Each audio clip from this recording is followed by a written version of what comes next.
All right, so welcome everybody. I hope you're having a good week.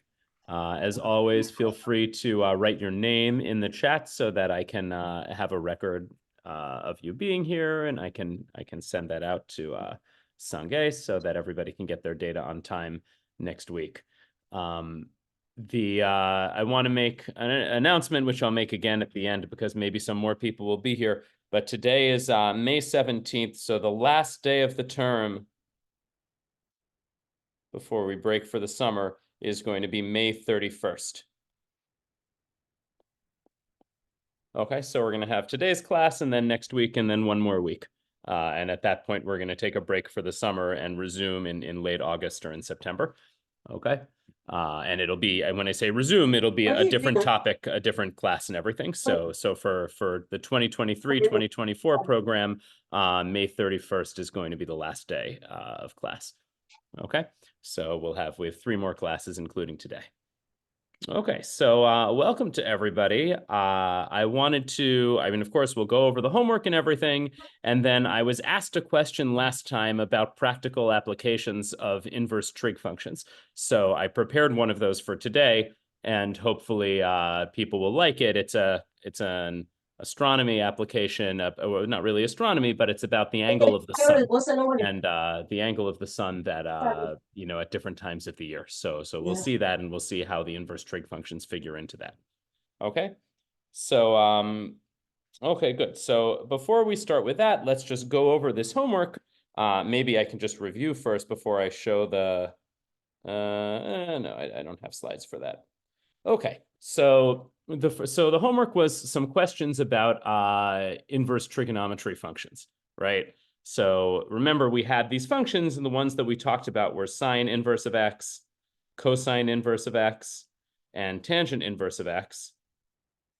And what that meant was that, for instance, what does it mean that sine inverse of x equals y? This is the same thing as saying that sine of y is equal to x, and also that y is in the correct range for sine inverse. Remember, the correct range for sine inverse is that minus pi over 2 is less than or equal to y is less than or equal to pi over 2. Okay? And then there's similar definitions for cosine inverse and tan inverse. So when we're saying what is tan inverse of root 3 over 3, what we're really asking is, what is the angle whose tangent is square root of 3 over 3? Okay, so if we have tangent inverse of square root of 3 over 3, so these questions, there isn't really much to solve. You just have to remember the answer. Okay, so what is the angle whose tangent is equal to square root of 3 over 3?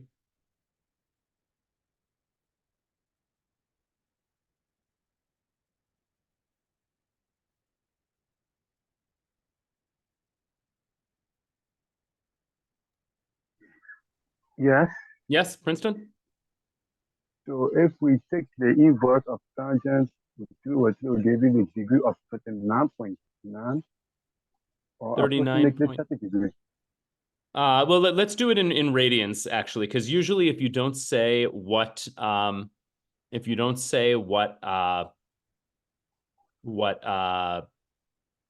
what units you're using, it's assumed that you mean radians in trigonometry. So if I just say tangent inverse of root 3 over 3, that means it's asking for a certain number of radians. So you can tell me in degrees if you want, and then we can convert it to radians. So remember, what angle has tangent equal the square root of 3 over 3? Yes, the angle now will become 29.99, so approximately we get 30 degrees. Yeah, in fact, it's exactly 30 degrees. I think the approximation comes because you made an approximation of the square root of 3 in the first place. But right, this is exactly 30 degrees. And so in terms of radians, we call it pi over 6. Remember, pi radians is 180 degrees. Okay, so this is, in fact, that's not an approximation. That's an exact number, 30 degrees over here. Okay. And then so similarly, sine inverse of 1. So what angle has sine equal to 1?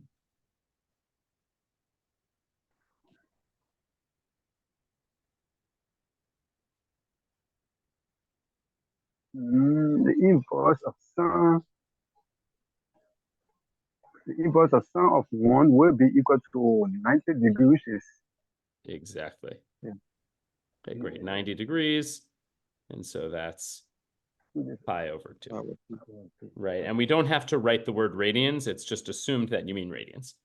Okay, so I mean, just evaluating these inverse trig functions, either you use a calculator or you just have to know, right? I mean, and if you have your basic trig values memorized, then the types of values that you'll have to do are generally values that you're going to know. For more complicated things, if I just asked you sine inverse of 0.4 or something like that, then you'd have to use a calculator or use some tables or something like that. But for these basic values, the square root of 3 over 3 and the 1, then these are actually values we know and we can evaluate it exactly. Okay. Any questions on this problem?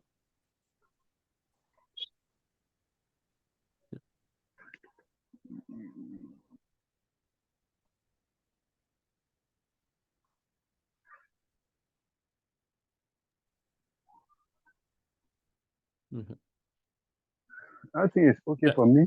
It's okay? Great. Yeah. Okay, so let's do the second one, which is a little bit harder. So we want to prove the identity sine inverse of x equals plus cosine inverse of x equals pi over 2 for all x between 0 and 1. And then a challenge, I forgot to, as parentheses, verify it for all x between -1 and 1. So, I mean, this is a little bit tough. So maybe I'm just going to tell you about how we do it. So let's suppose x is between 0 and 1, right? Okay. So if sine inverse of x is equal to y, this means that sine of y is equal to x, right? And it also means that y is going to be between 0 and pi over 2. Right, because sine inverse of y means sine y is x. And because x is positive, what angles can have a positive sign in the range of sine inverse? It's only angles between 0 and pi over 2.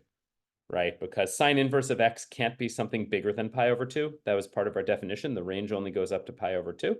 So that means this y is going to be between 0 and pi over 2. So now, what happens if I take cosine of pi over 2 minus y? Well, this is an identity that we have from before. Cosine of pi over 2 minus y is equal to sine of y, which is equal to x, as we've seen before, right? We pick an x, and we let y be its sine inverse. That means sine of y equals x. So that means cosine of pi over 2 minus y is also equal to x. But this means, I should say also, and pi over 2 minus y is also in this range. So we also have that pi over 2 minus y is between 0 and pi over 2. Because y is between 0 and pi over 2. That means pi over 2 minus y is also between 0 and pi over 2. Okay. So what does this mean? This means that, well, if cosine of pi over 2 minus y is equal to x, what does that mean that cosine inverse of x has to be equal to? So if cosine of pi over 2 minus y equals x, then what's cosine inverse of x?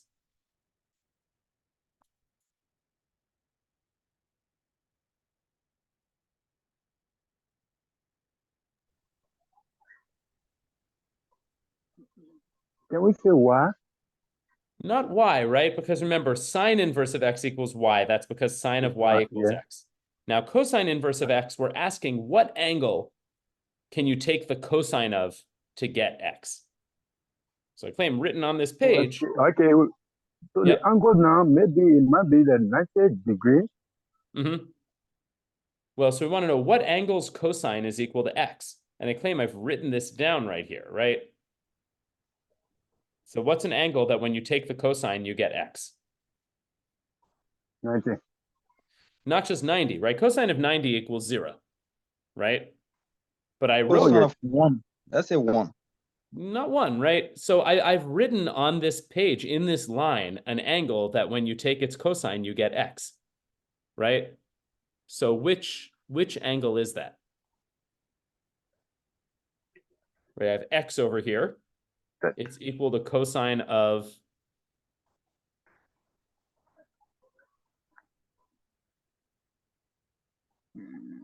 right? Right, it's cosine. We have this equation here, right? X is equal to cosine of pi over 2 minus y, right? So that's the angle, pi over 2 minus y. Its cosine is equal to x.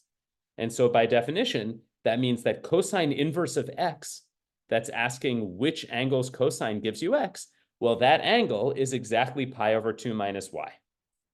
So that means cosine inverse of x here is pi over 2 minus y. This is the key point.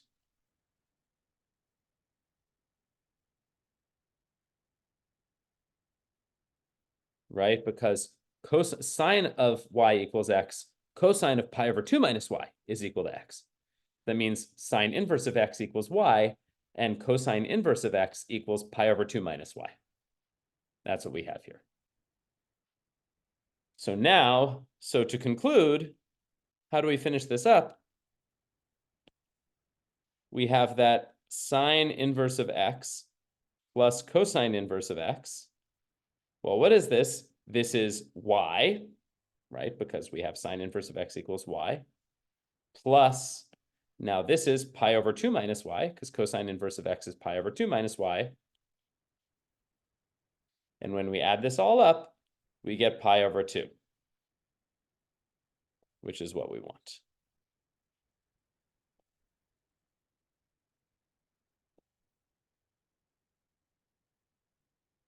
Okay. So this is the proof, right? This is why sine inverse of x plus cosine inverse of x has to be equal to pi over 2. And this is a kind of technique for proving things. So whatever sine inverse of x is, you don't know what it is because I just told you x. I didn't tell you what x is. So if you're going to do sine inverse of x, you're not going to be able to give an actual number that it is. So at best, you just have to call it something. So you call it y. What does that mean for y? It means that sine of y is equal to x. And if sine of y is equal to x, we know we have an identity that relates sine and cosine. We have that cosine of pi over 2 minus y is the same thing as sine of y, which is x, as we already showed. So if cosine of pi over 2 minus y is equal to x, that's the same thing as saying that cosine inverse of x equals pi over 2 minus y, right? The inverse function just exchanges the inputs and the outputs. So cosine of inverse of x equals pi over 2 minus y. And now we can get the identity that we want. Sine inverse of x plus cosine inverse of x is y, whatever y is, whatever sine inverse of x is, plus this cosine of x, which is always pi over 2 minus y. Okay? And so when we add those together, we get pi over 2. And that turns out to be exactly what we want. Okay? All right. So is that okay? Any questions about this?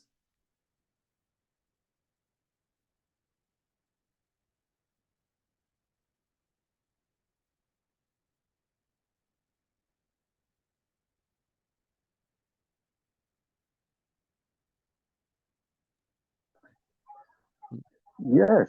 Oh, yes, Hello. Princeton. Yep. Yeah, it just I have a little, I think say oversight where we get you're saying cos of pi over 2 minus y should be equal to sine of y. That's Yeah. my Right. I don't know So whether it's a generator that is pushing or yeah, so this is an identity, oh, right? So we've proven this a few ways, but let me just draw a picture that gives you this proof. okay. Why is that true? Well, here we have a right triangle, right? So let's say that this angle here is y. Well, if this angle is y, then this other angle here is pi over 2 minus y, right? Because the angles of a right triangle add up to 180, which means if you subtract out the right angle, they add up to 90. So if one angle is y, the other angle is 90 degrees minus y, because they have to add up to 90. So that's the same as pi over 2 minus y. So if I have a right triangle, if one of the angles is y, the other angle is pi over 2 minus y. And so now let's look. Let me just label the sides of the triangle ABC. Well, sine of y in this case is the opposite over the hypotenuse. That's C over A. And cosine, sorry that the writing is so small. Cosine of pi over 2 minus y, well, that's this angle. You look at the adjacent over the hypotenuse, and it's again C over A. So that means that they're equal to each other, because both of them in this case give you C over A. Okay. Another way you could prove this if you wanted to is by using the subtraction formula for cosine. I'm not going to do that on this page because there's not enough space. But if you use the subtraction formula for cosine of A minus B equals cosine A cosine B plus sine A sine B, then it turns out that you will also get that cosine of pi over 2 minus y. When you do the identity and you simplify it, it will come out to be sine of y. Okay, so that's a good exercise. You can try to do that on your own using the subtraction formula for cosine. Okay. All right, is that okay? Thank you. Good, you're welcome. Yes. All right, other questions?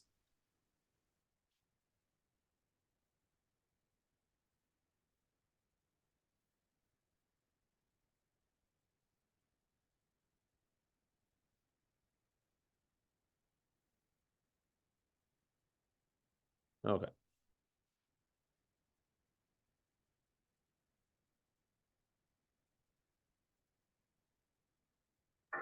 Okay, so let's continue. We can continue. yeah, Princeton, you okay? For another question? Yeah, we can continue. No. We can continue, no problem. Okay. All right, so let's do number 3. So suppose we wanted to define the function secant inverse of x. So we didn't do this last time, right? We just did sine, cosine, and tangent. We want to know what values would such a function take and what would be its domain? What values of x would we be able to plug in? So let me just recall this table that we did last time. So we had, our function, and we had the domain, and here we had the range. Or the domain is, y values. And the domain here, by which we mean x values. So here we had sine inverse of x, cosine inverse of x, and tangent inverse of x. And then there's going to be another one, secant inverse of x, but we didn't do that.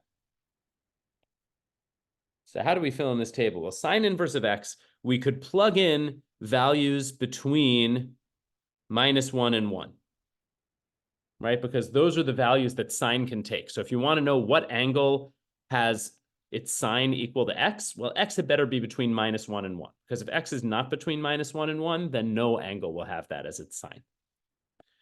And here for the range, we had minus pi over 2 was less than or equal to x is less than or equal to pi over 2. No, sorry, we'll call it y. Less than or equal to y is less than or equal to pi over 2. Because if we wanted to get a certain value, we could always pick an angle between minus pi over 2 and pi over 2 that gives us this value. So this is something we talked about last time. Cosine of x, we had the same domain. The domain is basically what are all the possible values of cosine. All those values are between -1 and 1. Now, what about the range, meaning what angles can we get as our output? Well, we decided that our range is going to be y goes between 0 and pi. Because the values between 0 and pi are sufficient to give you every possible value of cosine, right? Cosine of 0 is 1, and cosine of pi is -1. And in the interim, we go down all the way from 1 down to -1. Okay? So whatever your value is between -1 and 1, there's some angle between 0 and pi whose cosine will give you that value. Okay, for tangent, we had just any real numbers. Any real number at all. Every real number is the tangent of some angle.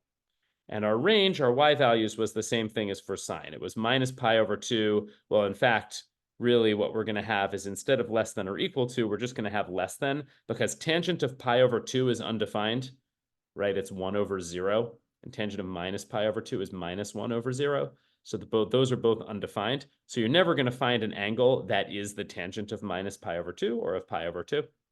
So that is so that's our range. So we have minus pi over 2 goes to y goes to pi over 2. And then, so for secant, this is what we want to know. So we want to know what's the domain. So the domain is, let's just recall that the secant of y is the same thing as 1 over cosine of y, right? So we want to know what values can secant take, because the values that secant can take are exactly the values that we can plug into secant inverse. So we know cosine takes all values between -1 and 1. So if cosine takes all values between -1 and 1, what are the values that secant can take? What can secant of an angle be? It's 1 over cosine, and cosine has to be between -1 and 1.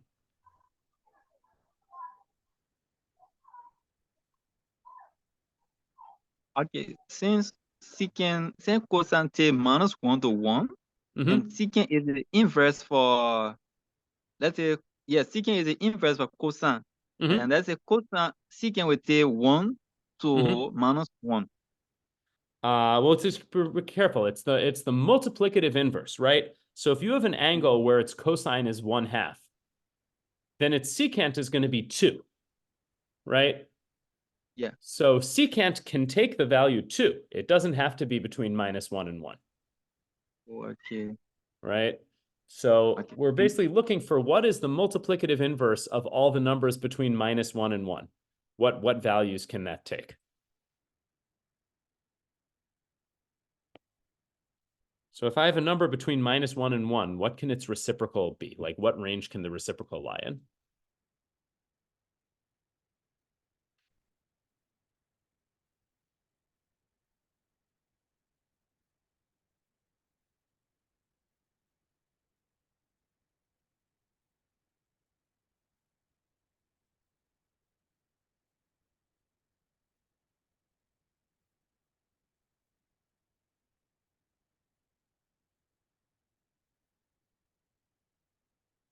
Doc, you got me? Yep. Sorry, yeah, Emmanuel? Yeah. So, right, Hello? so we know, yes, Emmanuel. So I wonder, like, what values can secant of y take? Yeah.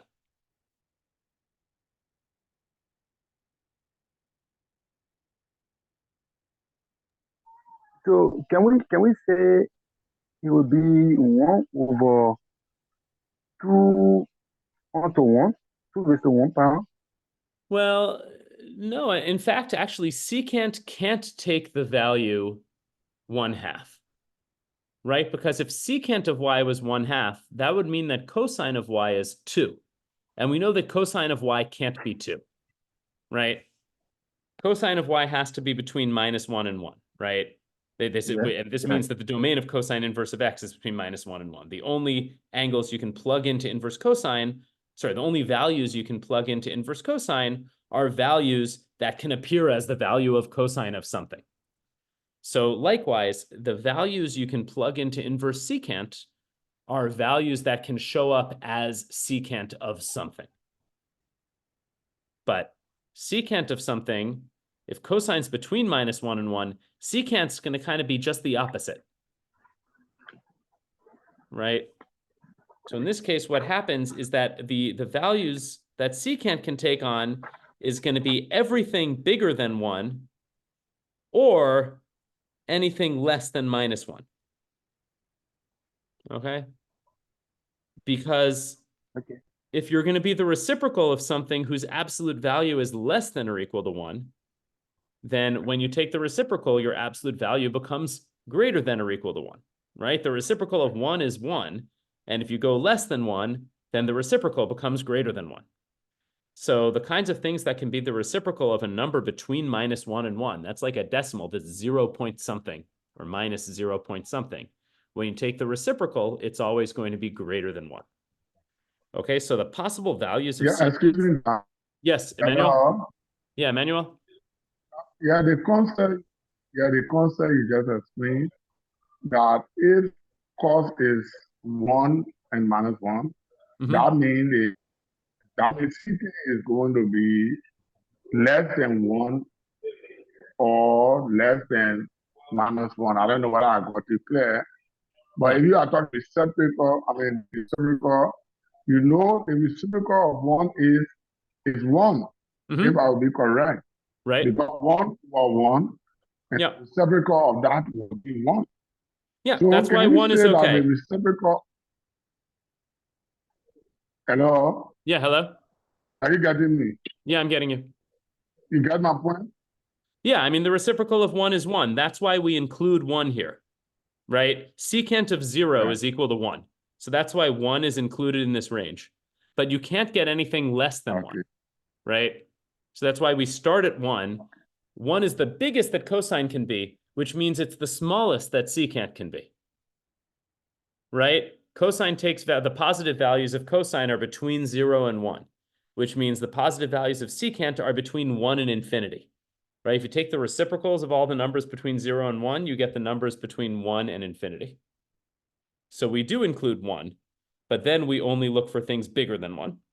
And then similarly for the negative numbers, we include -1 because -1 is the reciprocal of -1. That's a good value for cosine. But then we throw in all of the negative numbers that are less than -1.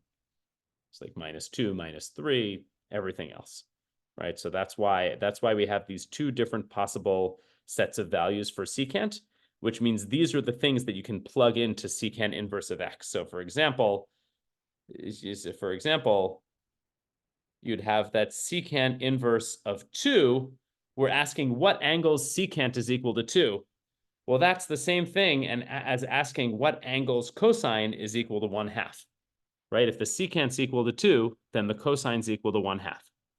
So secant inverse of 2 is the same as cosine inverse of 1/2, and that's going to be the same, well, what angles cosine is 1/2? This turns out to be pi over 3. Okay. So 2 is a valid argument to plug in for x when you're trying to do secant inverse of x. You can plug in 2 because there is an angle whose secant is 2. That angle is pi over 3. Okay. But you can't plug in, 1/2 to secant because there's no angle whose secant is equal to 1/2. Because if the secant was 1/2, then the cosine would have to be 2. And there's no angle whose cosine is 2. Right? Cosine has to be between -1 and 1. Okay, does this make sense?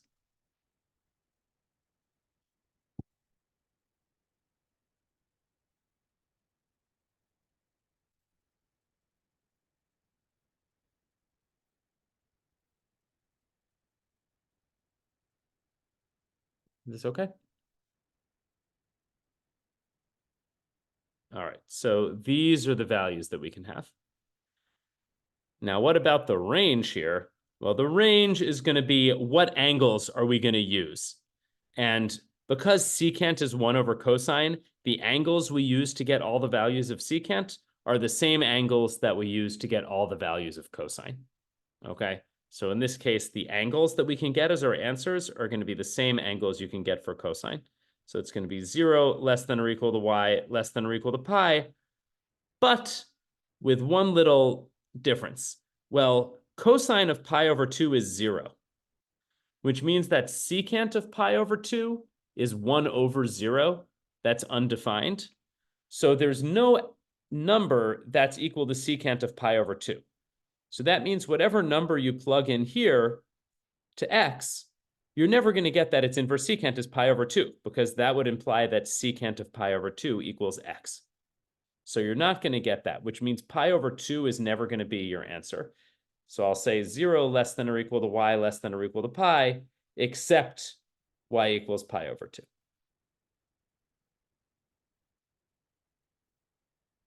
Okay. We're not going to include y equals pi over 2 because secant inverse of x will never be pi over 2. Because that would mean that secant of pi over 2 equals x. But secant of pi over 2 is undefined. So secant of pi over 2 is never going to actually be equal to anything. It's infinity if you want to think of it like that. Okay.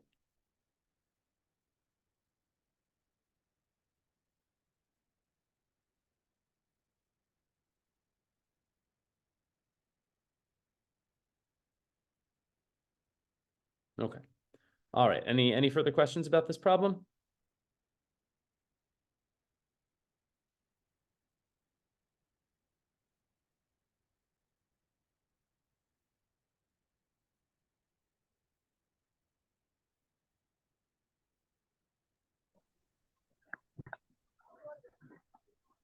I think it's okay. Okay, great. Okay, so let's finish with that. Okay, so what I want to talk about today is I mean, I wanted to do something about complex numbers, but we may not have that much time. So instead, I want to talk about these trigonometric applications, okay? So one is just an application to solving equations, and then another one is going to be an application, you know, of an actual world application. So the first thing is a trigonometric equation. So we can give this equation, solve the equation 2 cosine squared x plus 3 sine x equals 0. Okay, so how do you possibly solve an equation like this? Well, what you need to do is you have to first try to get the entire equation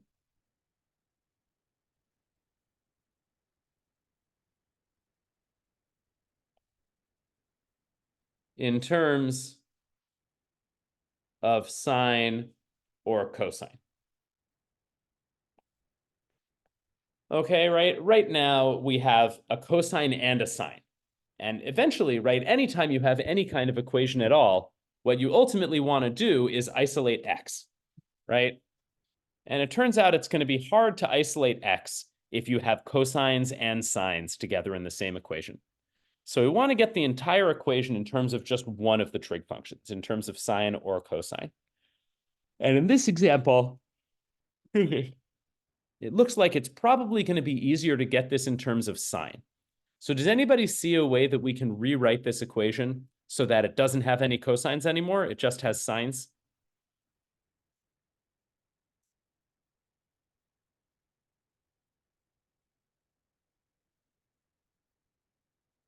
Hello. Yep. How are you doing? Yep. Hi, how are you? Okay. Well, we know that a cosine square of x plus sine square of x is equal to 1. Right. So we can substitute that. Exactly. Say, okay, cosine square of x is equal to 1. Great. So cosine square of x will be equal to 1 minus sine square of x. Perfect. Great. Okay, so that's exactly what we're going to do. So we're going to now substitute. So let's substitute, and we're going to get 2 times 1 minus sine squared of x plus 3 sine of x is equal to 0. Okay.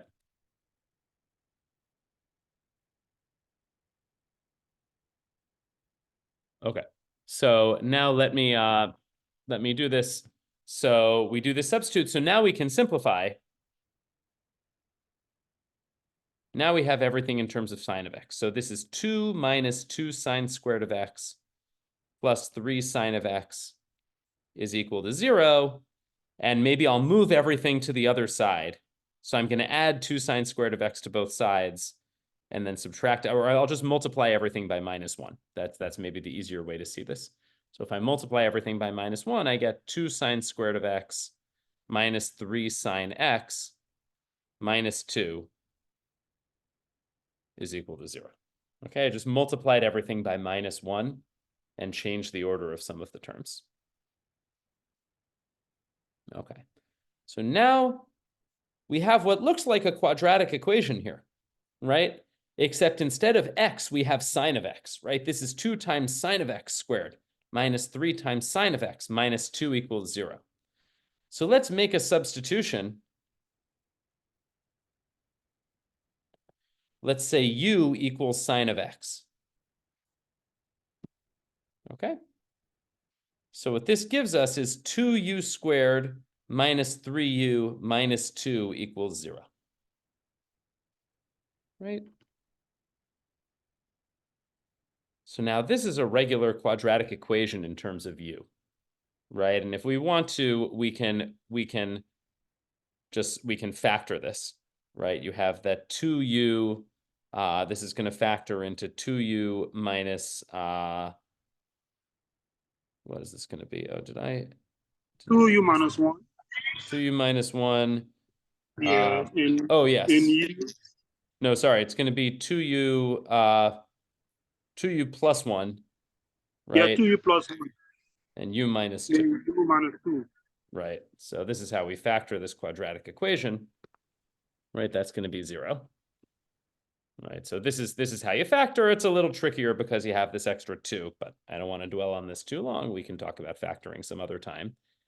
And so this is going to give us that either u is equal to, or well, I'll just say 2u plus 1 equals 0, or u minus 2 equals 0, which is going to give you that u is equal to minus 1/2, or u is equal to 2. Okay? So we're not done yet, right? Because what we've done is we've solved for u, but we want to solve for x, right? So step 4 is substitute back for x.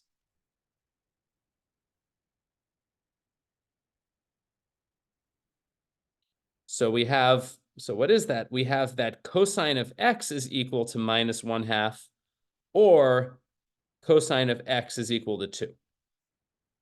Okay, this is how what we have to write to solve this equation. Either cosine of x is minus 1/2 or cosine of x is equal to 2, right? Because we used u equals sine x as our substitution. Okay, so when we substitute, oh, sorry, sine, not cosine. Cosine of x is equal to minus 1/2, or sine of x is equal to 2.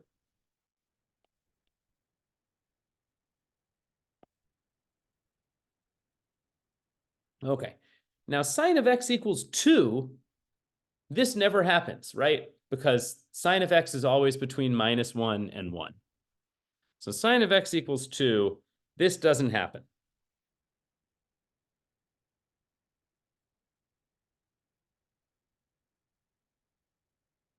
So what we want to actually solve is sine of x equals 1/2.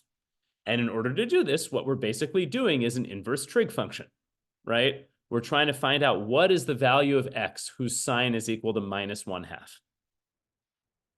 So can anybody tell me what's a value of x whose sine is equal to minus 1/2?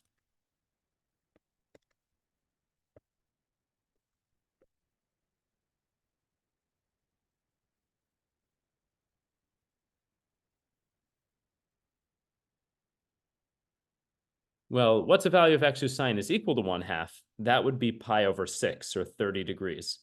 So to get minus 1/2, if sine of pi over 6 is 1/2, then to get minus 1/2, you need sine of minus pi over 6.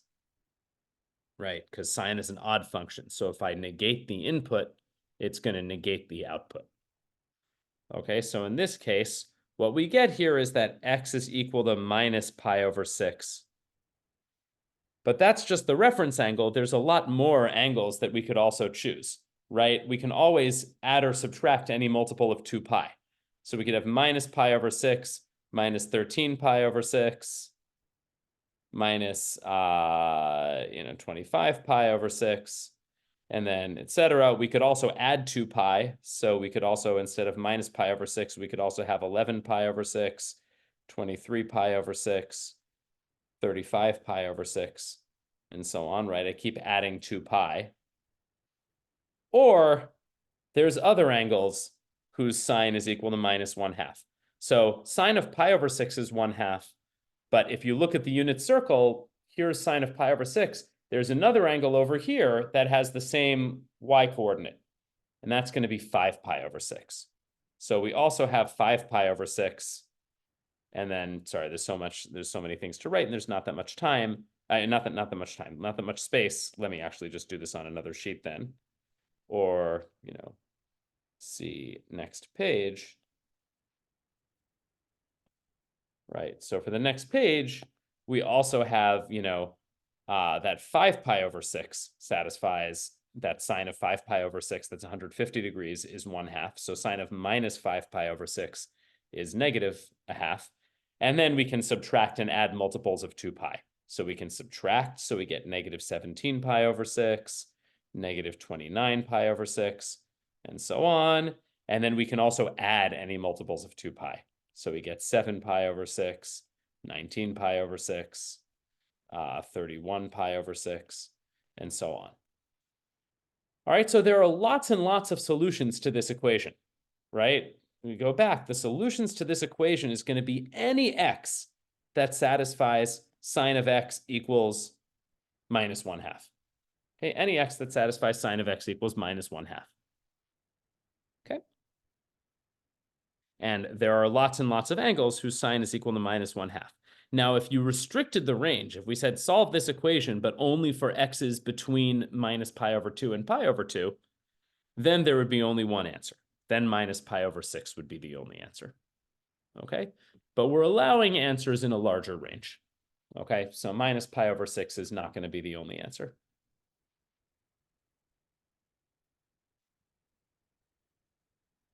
Okay?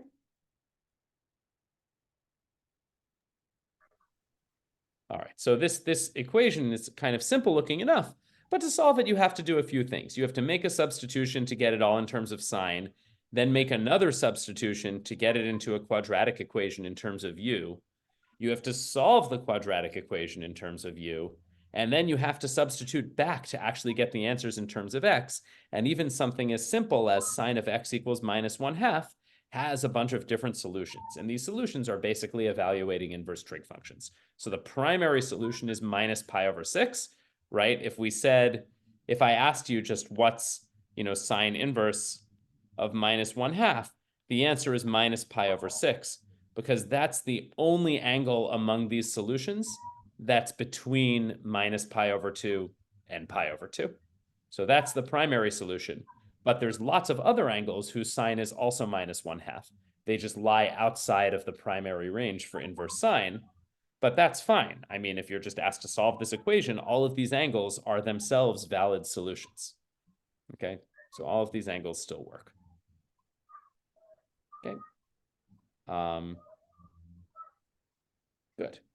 All right, and so these should all work. Okay, minus 3/2, and then this is okay. Good. All right. So any questions?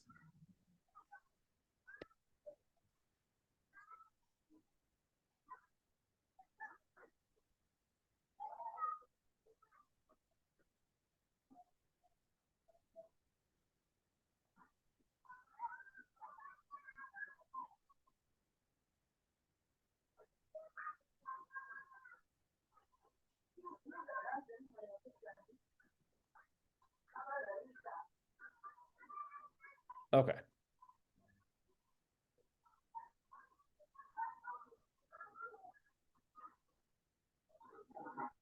Okay.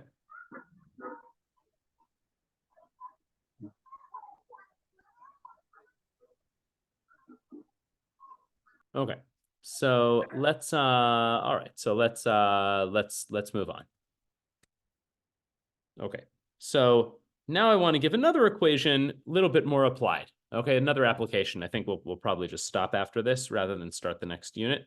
So what's the next application? So somebody asked me for another application to inverse trig. I think this would be it. So here's a formula that gives the approximate maximal angle of inclination of the sun at latitude L. So if you're at a latitude L in the northern hemisphere, and you're on the nth day of the year, n equals 1 to 365, then it turns out this angle, 90 degrees minus your latitude, minus 23.5 degrees times cosine of n plus 10, 360 degrees over 365, whatever this is, that this whole thing is some angle, and this represents on day n of the year at latitude L, this will be the maximum angle of inclination of the sun that day. Okay, so this is and so what's the max angle of inclination of the sun? What it means, like if you're standing here, right, you're standing on the Earth, and you're facing toward the equator. So in the northern hemisphere, that would mean if you're facing south, then here's the sun.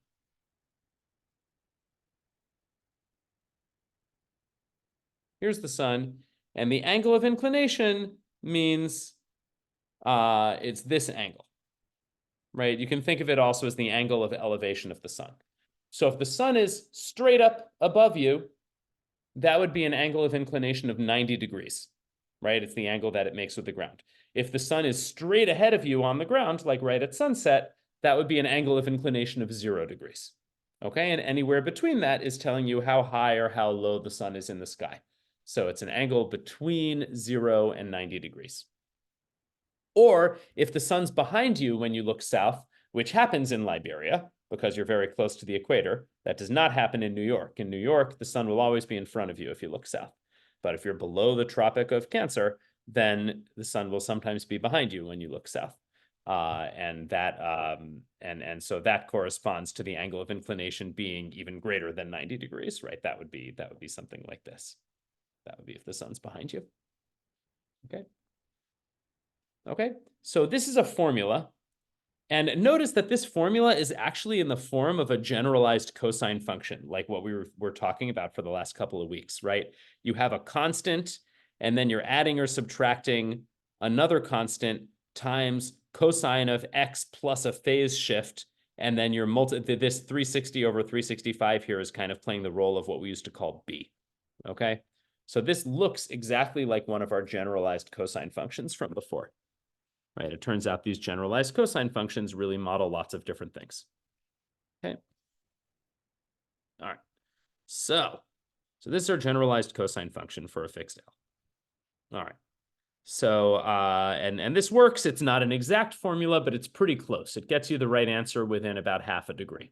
And so this is important, for instance, if you're trying to design a building and you want to have overhangs on the windows, and you want the overhangs to go far enough to block out the sun from the building, you're going to want to know, kind of, at least in the sunny parts of the day, you're going to want to know what is the angle of inclination of the sun, so that you can be certain that, you know, the sun, the angle of inclination of the sun is high enough that it won't stream in through the windows if you're trying to block the sun. Okay.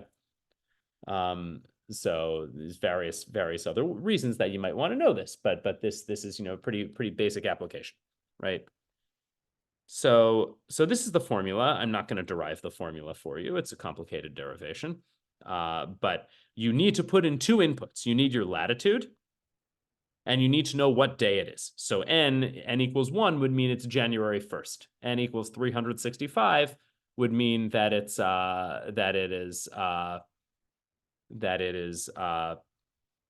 December 31st. Okay. And I realized I did this wrong. There shouldn't be, that parentheses shouldn't be there. There should be an extra parentheses. Yeah. So it's cosine of this whole thing. So it's cosine of n plus 10 times 360 degrees over 365. Okay, so here's a question. So on what days, so this shouldn't be here, or there should just be another set of parentheses here. Okay. So the question is, on what days of the year is the maximal angle of inclination of the sun in Monrovia less than 85 degrees? Okay, so this is something that we can figure out. When is this maximal angle of inclination going to be less than 85 degrees? And so to do this, we're going to need to solve an equation, and solving that equation is going to involve inverse trig functions. Okay. So let's try to do this. Okay, so what's the equation that we're going to be trying to solve? We're going to be trying to solve, so Monrovia is at latitude about 6.3 degrees. Okay, so what we have here is 90 degrees minus 6.3 degrees minus 23.5 degrees times, this is, no, the 23.5 is not degrees. It's just minus 23.5. Yeah. Oh, no, this is degrees. This is degrees, sorry.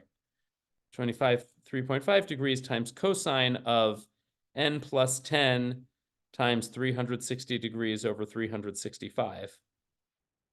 We want this to be less than or equal to 85 degrees.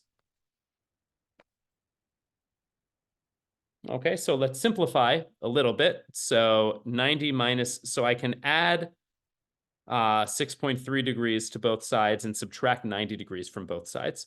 So I'm going to get minus 23.5 degrees times cosine of n plus 10, 360 degrees over 365. This is less than or equal to, well, I have to add 6.3. That's going to give me That's going to give me 91.3, and then I subtract 90, so that's going to give me 1.3 degrees, right? Okay. Now I can divide both sides by negative 23.5 degrees. So since I'm dividing by a negative, the inequality sign will change. So I'm going to get cosine of n plus 10 times 360 degrees over 365. This is now going to be greater than or equal to 1.3 degrees over negative 23.5 degrees. And let me just do that on the calculator. So that's 1.3 divided by 23.5 is going to be 0.0553. Okay. Yes. Oops. Yes. Question? Yes. Minus. Yes. You okay? Minus 0. Yes. Oh, sorry. Minus. Yes. Minus. Thank you. Yeah. Minus 0.0553. And we don't have degrees anymore because we have 2 degree measures divided by each other. So the degree units cancel out. And so we're left with just a number. Yep. Yes, sir. Yes, Princeton? Oh, Prince. Prince. What's up? Yep. Yeah, what become of this equation course? I wanted to be n plus 10, 360 over 65. Because I guess 1.3 degree divided by negative 23.5 degrees. So I gave you this. Then what become of this equation? Well, we're going to solve it. Yeah, we're not done yet. Okay. Yeah, we're not done. Okay. We want to solve for n, right? We want to, the question is asking us, maybe before we even solved anything, I want to say the question is saying on what days, right? So we're trying to solve for n, which represents the day of the year. So what I'm trying to do is isolate n. Okay, I'm trying to isolate n to make this work. Okay. So now, you know what? It's hard to deal with an inequality. So let's deal with the equalities. Let's try to solve this as an equality. We'll find the ends where it's equal, and then we'll figure out what range is the correct range to use between those places where it's equal. So let's instead solve cosine of n plus 10, 360 degrees over 365. Let's solve this equal to minus 0.0553. Okay, let's solve this instead with an equal sign. So we know when are like the kind of borderline days where this is exactly right. Yeah. Yeah, question, Ed? No, not a question, just Okay. observation. Mm-hmm. Okay, since we have the cosine of that function over there, Yep. even though we solve the inequality sum in the middle there, Yep. why we divide by the cosine, we will have the inverse of cosine of that value, the negative 0.55 in that instant one side. We'll be able to solve it easily. Yeah, exactly. That's what we're going to do. Okay. Mm-hmm. So, but wait, before we do that, there's a question in the chat. So how do we get the 1.3 degrees? Okay, I did a couple of things in a row. So what did I do here is on both sides, I added 6.3 degrees, and then I subtracted 90 degrees. Right, so on this side, I added 6.3 and subtracted 90 to cancel these two out. And then over here with the 85, I added 6.3 and subtracted 90. That's how I got the 1.3 degrees over here. Okay, so this is what I did to both sides. Okay, great. Okay, so that's exactly what Ed said, although I would change the language slightly. We don't multiply by inverse cosine. I would say we apply inverse cosine. Okay, so now what I would say is apply cosine inverse to both sides. So what do we get here? Well, on the left-hand side, we just get n plus 10 times 360 degrees over 365, right? Because applying inverse cosine cancels out cosine. And here, what do we get? We get cosine inverse of negative 0.0553. Okay, and here we kind of want all of the angles. So this, of course, we have to do with it with a calculator, right? We're not going to be able to figure this out from ourselves. So we want to do it in degrees because everything in this problem is in terms of degrees. So it gave you 123. Okay. Well, the inverse of cosine negative 0.553 gives you 123.5. 143.5. 123.5. 123.5. Yeah. That seems off to me. You're sure that's not did you do 0.553 instead of 0.0553? I did 0.553. Negative 0.553. No, but we want 0.0553. Oh, okay. Yeah. So it Should should be be the something a inverse little of closer to 90 negative. degrees. Yeah. So this should be 86.8. 86.8. 86.8. That can't be possible because cosine of 86.8 degrees is positive, right? Are we attaching the negative to it? Yeah, the negative is on the inside here. Yeah. So it should be inverse cosine of minus 0.0553. So I think that should come out to be 93.2. 93.17. Okay, so we'll round it to 93.2 degrees. Okay. Okay. So 93.2 degrees. Okay, and then there's going to be another angle. There are going to be other angles that work also. So you have to use the other reference angles for this. So remember, cosine is negative. Cosine is negative in the second quadrant, but it's also negative in the third quadrant. So let's just give the third quadrant angle also. So if it's 93.2 degrees, the other angle here is going to be 266.8 degrees, I think, right? Because if this is, oh, no, sorry. Yeah, right, because let me just work that out. So if this 3.2 degrees, you can think of this as 180 degrees minus 86.8 degrees. So then the other angle, the reference angle, is going to be 180 plus 86.8. So it's going to be 266.8 degrees. This would be 180 degrees plus 86.8 degrees. Okay, so let's keep these two solutions for now, 93.2 and 266.8 degrees. Okay? Yes, yeah. Yes, question. Yeah, where do we grab the 86.8 degree from? Oh, but I wanted to find the reference angle. So I know that if I have an angle of 93.2 degrees, then I want to know what's its reference angle. And so this is in the second quadrant. So if this is some angle theta, then it's going to be, if it's in the second quadrant, it's 180 minus theta, where theta is the reference angle. So we got to figure out what theta is. Right, so 86.8 degrees here. Yeah, maybe I'll write that down. This here is the reference angle. So, I mean, by the way, I'll say we'll finish the problem, but before I say this, the point is when you're doing an application, it's always harder. I think some students say like, oh, we want to see applications. Without the applications, I don't understand it. But if you're doing a real application, usually it's harder than just doing a pure problem. So you kind of need to understand what's going on in the pure situation first before you can tackle an application. An application usually is harder. As you see, you get an equation like this. This is harder than a kind of textbook equation from some other context. Okay, so this is what we have. So 93.2 and 266.8. So I'm just going to rewrite this equation. Okay, so we have n plus 10 times 360 degrees divided by 365 is equal to 93.2 degrees or 266.8 degrees. Okay. So now I'll just multiply. So now let me just, multiply by 365 divided by 360 degrees to eliminate that term. And we're going to get that n plus 10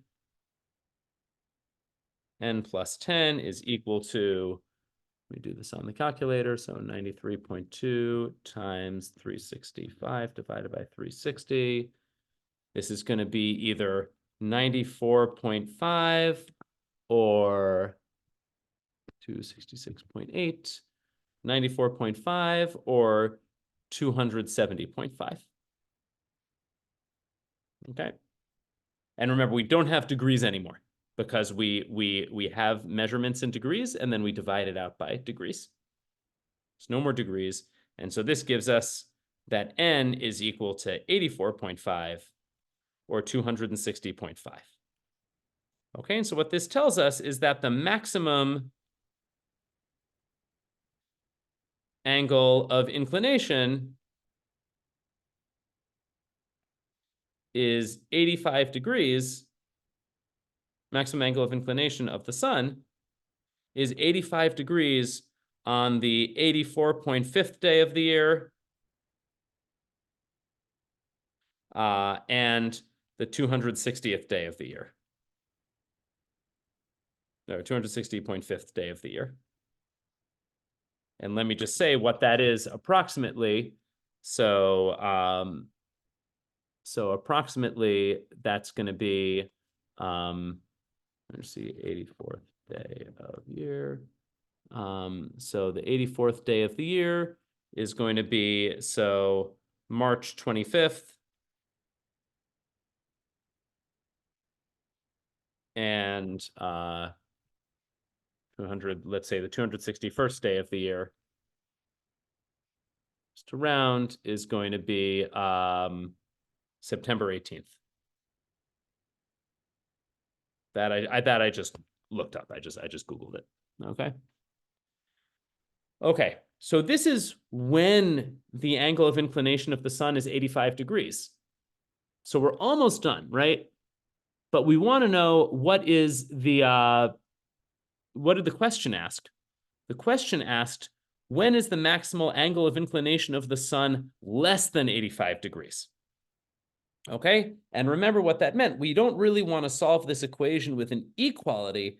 We want to know when cosine of this is going to be bigger than minus 0.0553. So the question is, let's say that I have my n. Let's take my solution, n equals, 84.5 for March 25th. So n equals 84.5 is going to give me exactly negative 0.0553. So, and that's in fact going to give me this angle of 93.2 degrees. So when is, what we really want is that we want, sorry, what did I want to say? Right, so we want this cosine here to be greater than 0.0553. So if I plug in 84.5 over here, and then I add 10, and then I multiply it by this, I'm going to get 93.2 degrees. So when I increase the n,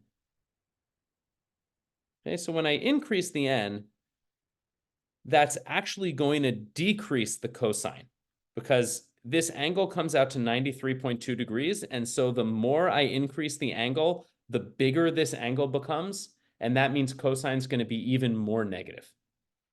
So kind of increasing n is the bad range over here. Okay, because if n equals 84.5, I get equality. But if I make n a little bigger, then it turns out that this side will get smaller.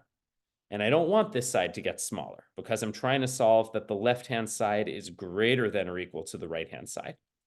So it turns out we don't want the dates where n is bigger than this equality solution. We want the dates where n is smaller than this equality solution. Okay?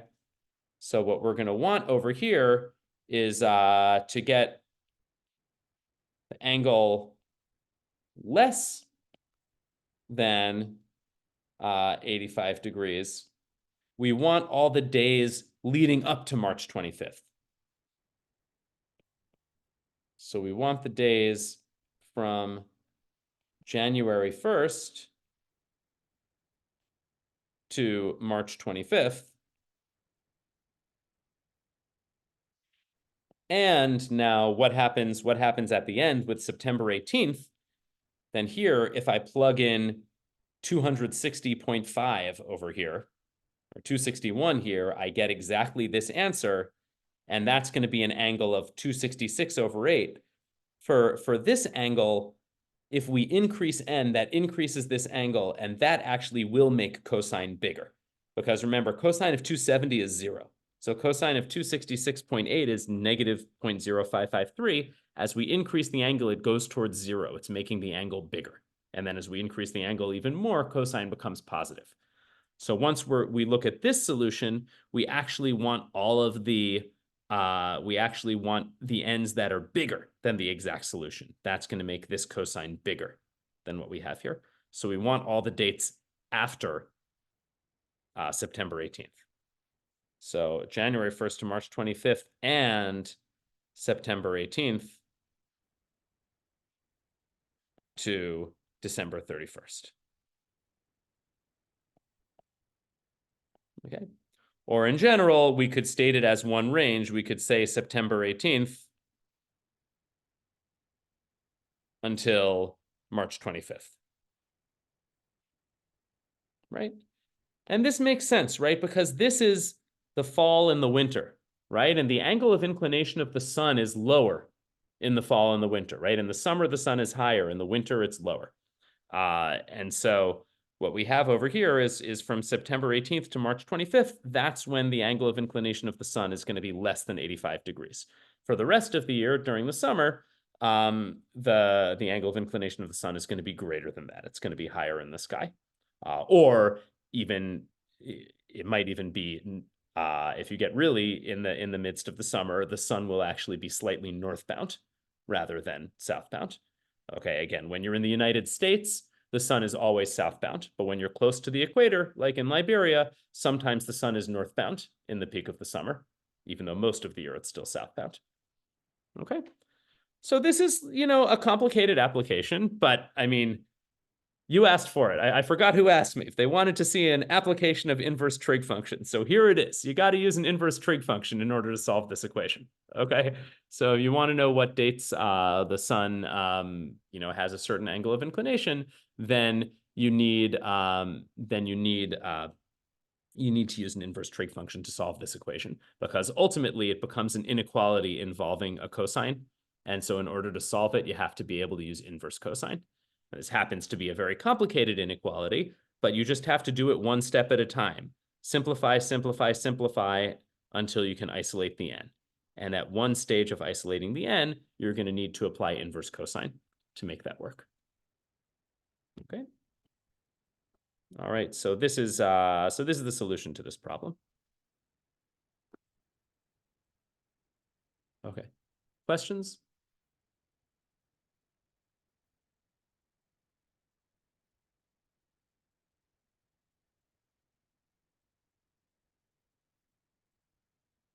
Okay. And if you want, you can do similar problems, pick whatever city you want. So if you want to answer this for New York, you have to look up the latitude of New York. It's about 40 degrees, but that's not exactly right. And then you can pick whatever angle you want. In New York, the angle of inclination for the sun, I think, never even gets up to 85 degrees. I think you'll get that in New York, the sun is always lower than 85 degrees. So it won't be a very interesting problem, but you could ask, when is the angle of inclination of the sun less than, 60 degrees? Okay, and you'll get a date range for that also. Okay, so you can make different variations of this problem for yourself and try to solve them. Okay, but this is this equation, and this equation is derived using complicated spherical trigonometry, some astronomy that I'm not really expert in, so I can't tell you exactly how to derive this equation. But if you look at the Wikipedia article for angle of inclination of the sun, then you'll find this equation there. Okay, so I was going to talk about complex numbers today, but we're already out of time, so we'll save this until next time. So let me get rid of all of these slides, and maybe no homework. I guess the homework exercises are just going to be, we're not going to do complex numbers. So the homework exercises are just going to be to, go over, review inverse trig functions.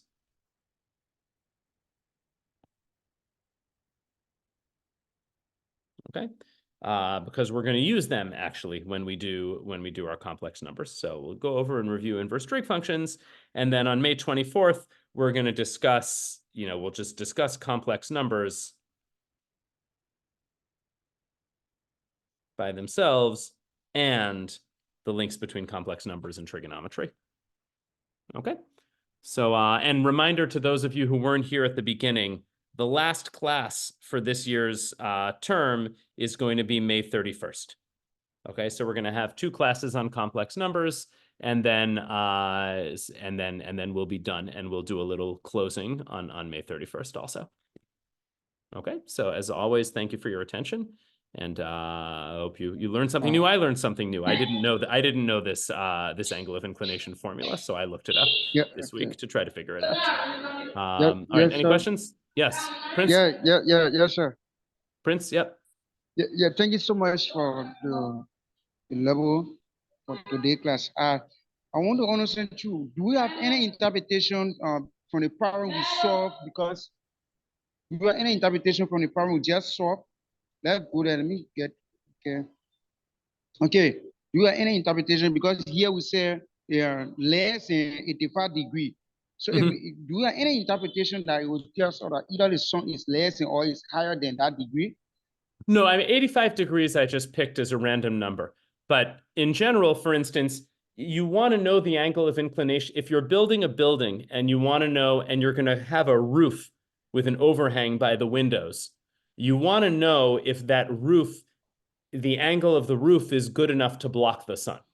So depending on what your angle is of the roof and what your angle is of the building, then, and a certain length of roof might block the sun when it's very high in the sky, but it might not block the sun when the sun's lower in the sky, right? So the 85 degrees I just picked. There's no special significance to 85 degrees. I just picked it so we could have a problem. But but in general, knowing what that's going to be, you might want to know that during the hottest time of the day, in the middle of the day, that there's going to be no sun streaming into your window. Okay, and for that you could maybe figure out what's the so that's side. it just tells you that whenever, let's say for instance, the builder is doing that type of way, maybe to put a roof or a house whatsoever, it tells you that how maybe the roof would be or higher or above, right? Right, or the overhang needs to hang deeper over the window in order to block the sun, if the sun's going to be at a low level of inclination. Now in Liberia, you don't have this problem so much because the sun is always very high in the sky in Liberia, right? Except at the beginning and the end of the day. But like because you're close to the equator, the lowest, I mean, let's look at this. Actually, so if Monrovia is at 63 degrees, the lowest this can possibly be would be, well, this cosine here, the lowest possible value, or the highest possible value it could be is 1. So the lowest this function can be is 90 degrees minus 6.3 degrees minus 23.5 degrees, because the most you can subtract is this times 1. This whole thing can be 1. That's the maximum. So that would be 90 minus 6.3, which is 83.7, and then minus 23.5, which would be 60.2. So in Monrovia, the angle of inclination of the sun is always at least 60 degrees, at least at noontime. And in the middle of the day, it's always at least 60 degrees, okay? And that means most overhangs are going to block the sun at noontime. As you know, from being in buildings with overhangs in Monrovia, you don't get sun in the buildings in the middle of the day, right? So, and so... I have a question. Yes, Princeton. I have a question there. Yeah. Concerning this latitude. Let's, for example, you discuss on New York. So if we are using New York as a country to find the inclination of the sun, right? So with the value of 6.3, or the latitude of New York would change. Exactly. So in New York, the latitude's about 40. So instead of plugging in 6.3 here, we'd get about 40. Yeah. Right. So here we plugged in 6.3 because the question asked for Monrovia, but for New York, you'd do 40 degrees instead. Okay. So there's Monrovia latitude. Yeah. So this I just looked up. So the Monrovia latitude is 6.3 degrees. Okay. Thank you. Yeah. Ganta latitude's probably about 1 degree higher, I would guess. Probably about 7.3 or 7.5. Hello, Andrew. Hello. Yes, AB. Yeah. How are you? Thank you for the class today. Thank you for the class today. You're welcome. But my information could... Sorry, I lost you. I'm not getting you. To the math teacher closing, but who are over and who are in man.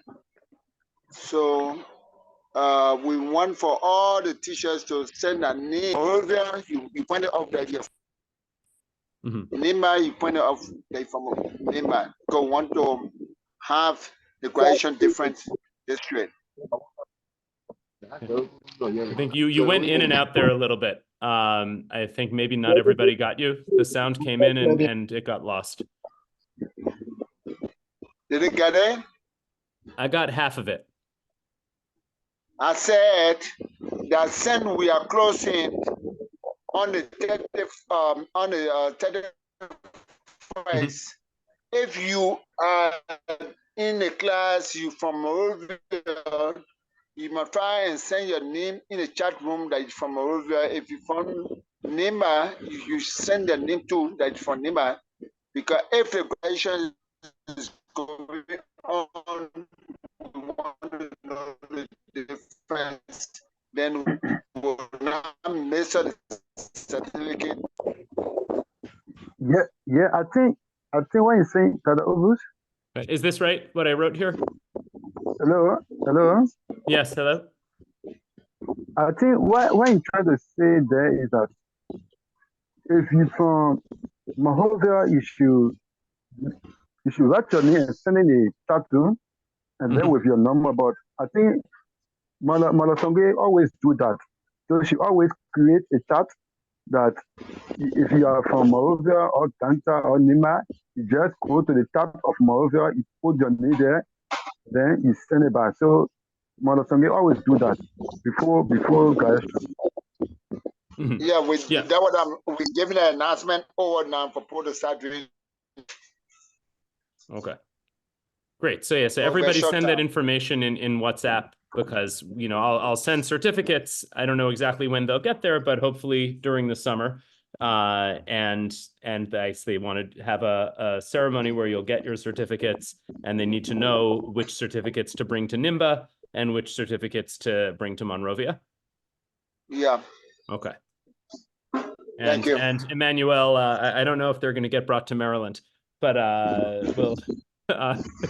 But if you ever find yourself there, yeah. No, we're going to send Miriam. We're going to send Miriam on. We're going to have it and be able to keep it from then. Okay, great. So thank you. All right, you're welcome. Okay, anything else? Thank you so much, sir. Thank you for the class today. All right, you're welcome, Prince. I sent information yesterday. Yes, I'll get back to you today. Okay. Thank you, Dr. Robert. All right, you're welcome, everybody.